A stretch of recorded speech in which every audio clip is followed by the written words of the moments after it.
Anh biết rằng em đã thành công nhớ về những kỷ niệm chương trình của Thanh Chương, nhưng anh vẫn giữ trong lòng hy vọng hỏi lòng rằng mình vẫn được Thanh Chương. Thì em đã hết thương anh rồi, dẫu biết vậy chẳng thể ngừng mong em ra đi làm anh nhiều trăn trở như suy chịu nặng chiếc lá của miền Đông. Anh chẳng thể nói cho em nghe nên tuổi tình đã vẫn không phải em chẳng mong rằng hai đứa sẽ vào xem những kẻ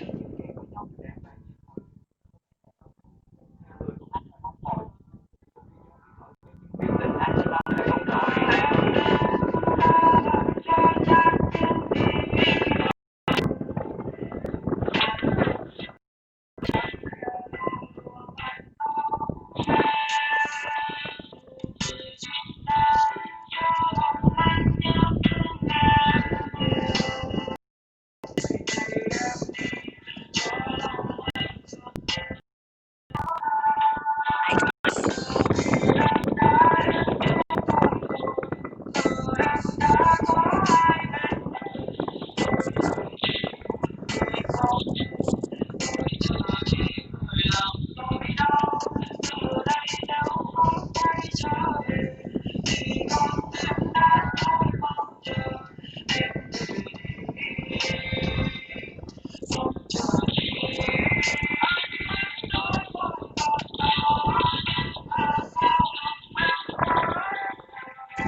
con